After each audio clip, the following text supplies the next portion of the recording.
Good morning, students. So today we will discuss about the another important topic of the chapter cell structure and its function, that is transportation across the cell membrane. This is the very important function of the cell membrane. As you know that cell membrane is selectively permeable membrane and it allows only selective substances to pass through it. So transportation is the functioning of cell membrane. Across the cell membrane, substances, it may be solid or may be liquid or may be gases, can move by two major processes. One is the passive transportation and another is the active transportation. Now, what is passive and active transportation?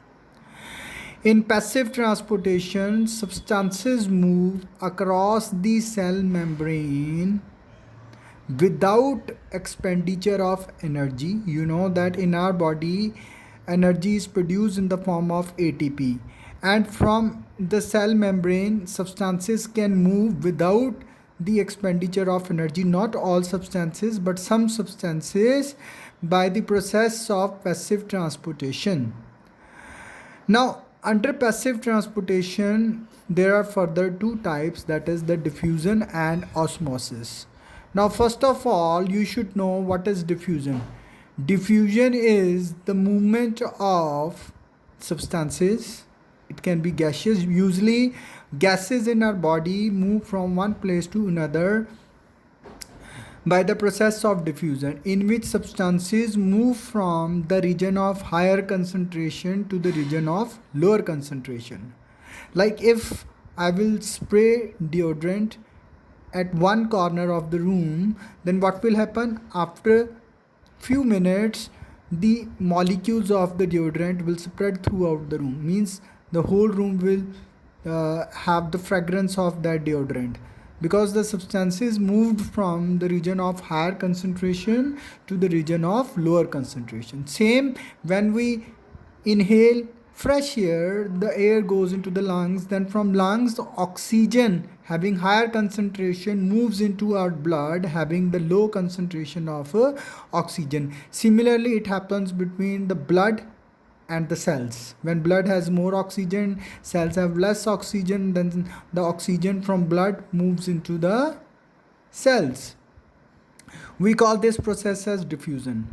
Now, second is the osmosis. When we talk about osmosis, we always talk about the movement of water or solvent. Now, when water moves into the cell, we call this as endosmosis, and if water moves out of the cell, we call it as exosmosis. But in both diffusion and osmosis, there is no expenditure of energy. The substances simply move from the region of higher concentration to the region of low concentration. But in case of active transportation, there are certain substances like some salt ions which cannot move passively through the cells. So the such substances move across the cell membrane by the expenditure of energy, and there are certain proteins present in the cell membrane that helps in the transportation of such ions. As there is a usage of energy, there is expenditure of energy, so we call it as active transportation. So you should have a little bit idea about the passive and active transportation. And under passive transportation, you should know about the diffusion, that gases move by diffusion and the water moves by osmosis. Why I'm explaining these things? Because on that basis we will perform certain activities, like I will show you the osmosis through potato osmometer. In maybe after few minutes I will show you the potato osmometer which I have made at home, and we will perform activity, that's how osmosis occur in potato osmometer. So this is the apparatus which I will explain you later on. But before that, you should know about the osmotic solutions. Now, what are the osmotic solutions? So for that, let me explain you. Now I have So look, I have some diagrams related to the osmotic solutions. Here, first you should know what is solution. You should know that solution is made up of two substances. One is the solvent and another is the solute. Like in sugar solution, there is a water and sugar. Water is a solvent and sugar is the solute. जिसमें हम घोल रहे हैं वो solvent हो गया, और जिसको घोल रहे हैं usually solid part we consider it as solute.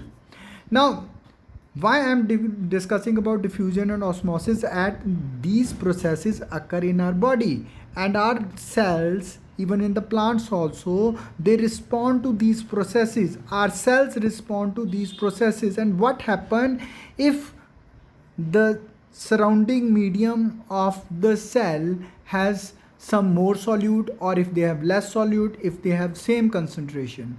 Like for example, say if I will take a drop of blood on the slide and I put hypertonic solution. Now you should know what are hyper, iso and hypotonic solution. Like if the solution surrounding the cell has more solute, means say if I'm using I'm putting the drop of that is the blood on the slide, and I'm putting the salt solution having lot of salt. So it means inside the RBCs, inside the blood cells, salt will be less, but outside in the medium in which I have kept those cells, there is more salt. So in that case we consider this solution as hypertonic solution, and exosmosis will occur. Why? Because water inside the RBCs is more, because solute is less inside and outside more. जिधर solute ज़्यादा होगा वो वहाँ पानी कम होगा, तो इससे क्या होगा, the RBCs will lose water and the RBCs will get shrink. If I will put iso means same. If the solute solvent concentration is exactly same in the solution and in the cell inside, in that case there will be no net movement, because the movement of substances depends on the concentration gradient. That substances always move from higher concentration to lower concentration. So if the solute solvent concentration is exactly same outside the cell, then there will be no net movement and the shape of the RBCs will remain same. We call such solution as isotonic solution. In hypotonic solution, now hypo means less, less means solute is less. If the surrounding medium, that is the medium in which we kept our blood cells, if that medium has less solute, it means inside the RBCs there are more solutes. In that case what will happen, and osmosis will occur, means water will move inside the cells and cells will become turgid. So here as compared to these cells, these are the turgid one, ये फूल जाएंगे, and ultimately when lot of water will move inside, these cells will burst. Why? Because lot of water moved inside and cell membrane can resist the water up to certain extent, and then those RBCs will get burst. So these things, like if the RBCs get shrink or the normal or they are turgid, we can observe all these activities under the microscope in the lab. And what happen if we put plant cell into the same solution? Hypertonic means when solute is more outside, iso when solute solvent is same outside, and hypo when solute is less outside, more inside. So if it is less, then water move in. Now if the solute is more outside, then water comes out. If solute solvent concentration same, then no net movement. And if the solute is more inside, then water will move inside the cell and the cells will become turgid, or ultimately they will burst in case of the RBCs, the animal cell. But if we talk about the plant cell, you know that plant cells have additional membrane, that is the cell wall. And you know cell wall is dead and it is rigid membrane, tough. It provides shape to the plant cell. So plant cell will respond differently to the hyper, iso and hypotonic solution. In case of the hypertonic solution, the shape of the cell will remain same, but the plant cell will lose water, exosmosis will occur. Its inner content will get shrink. Here you can see the inner content is getting shrink and moving to one corner. It will move to one corner. We call it as plasmolysis. In case of the animal cell, RBCs, whole cell will get shrink. Here the shape of the cell will remain same due to the cell wall, but the inner content will get shrink. In case of isotonic solution, the cell will become flaccid. There will be no net movement, but जो cell है वो फुला फुला सा नहीं होगा, means वो turgid नहीं होगा. इट विल बिकम फ्लैसिड, ढीला पड़ जाएगा.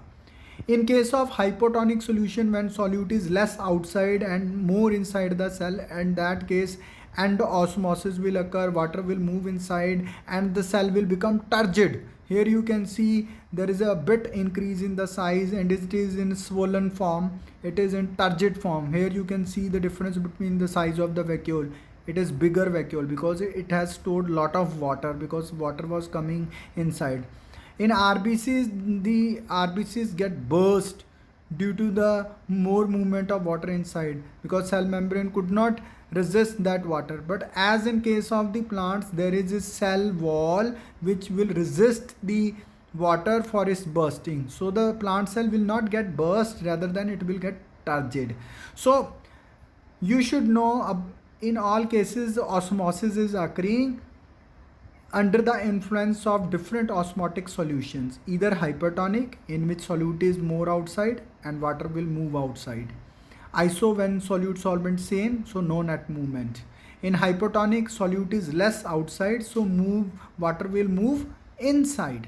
So you should know about these solutions. On that basis, in my next video I will perform certain activities, that how diffusion occur, how osmosis occur, and I will show you that how animal cell get shrink when we put animal cell into the hypertonic solution.